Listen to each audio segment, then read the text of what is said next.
श्री गणेशाय नमः। श्री शिव महापुराण प्रथम विघ्नेश्वर संहिता मंगलाचरण। गणेश अस्तवन। एक रदन सिंधुर काटहि विघ्न गणेश, राम लग्न मानस विमल बिचरहि सदा महेश। गिरिजा सुवन गणेश सिद्धिदायक सबलायक, लंबोदर गज वदन गणाधिप सुधि सुखदायक। सिंधुर बदन सुजान एक रद शिव असुत प्यारे, पातक नाशक आदि देव त्रिभुवन सुर न्यारे। विश्वबंध मंगल करण दुर्बुद्धि तिमिर दिनेश जय, राम लग्न बिनवत परम नाशहु कलुष कलेश भय। शिव वंदना। जय जय शिव त्रिपुरारी काम अरि चंद्र मौली जय, जय गिरिजापति नीलकंठ प्रभु आशुतोष जय।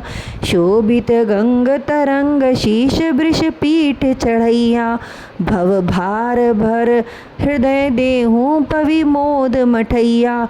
नित त्रिशूल डमरू सहित रमहु विषम भव भय हरण, राम लग्न बंदत चरण ब्याल भाल भूषण धरण। पहला अध्याय। कथा प्रसंग।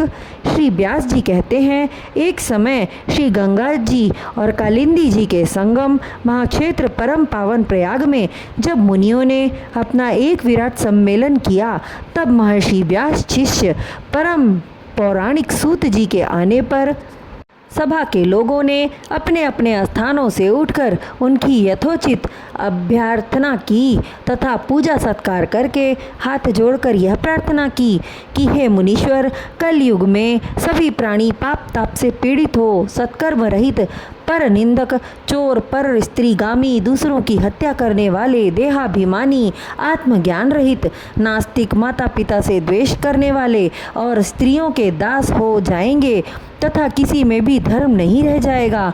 ब्राह्मण, लोभी, वेद को बेचकर जीविका करने वाले, धन के इच्छुक और मद से मोहित, अपनी जाति के कर्मों को छोड़ त्रिकाल संध्या न करने वाले, ब्रह्म ज्ञान से रहित, दयाहीन, आचार और व्रत को लोप करने वाले, कृषक, क्रूर और मलिन स्वभाव के हो जाएंगे। क्षत्रिय भी धर्म के विपरीत कुसंगी और पाप परायण होंगे। रण से कायरता, धर्म से विमुखता, चोरी, नीचता और दासता ही मानो उनका धर्म हो जाएगा।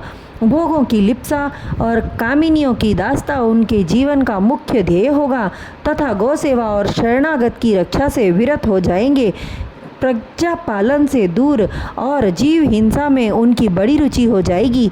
इसी प्रकार वैश्य भी संस्कारहीन, अपने धर्म से रहित, कुमार्गी और जैसे भी हो डंडी मारकर केवल धन कमाना ही अपना मुख्य धर्म समझेंगे और वे भी किसी अन्य की ओर कदापि ध्यान नहीं देंगे। वे गुरु, देवता और ब्राह्मणों से रहित, कामी, मलिन, आश्रय वाले, मोहाच्छ और परम लोभी होंगे।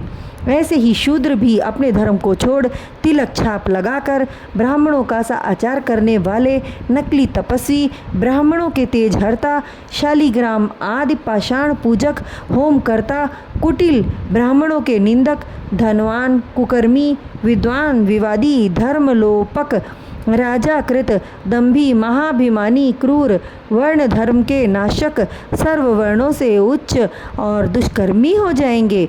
इसी प्रकार स्त्रियों में भी धर्म का ह्रास हो जाएगा और वे तमोगुण से युक्त, जारवासी, पति से विमुखी, माता पिता की भक्ति से रहित, दुराशय युक्त और नित्य रुग्ण रहा करेंगी।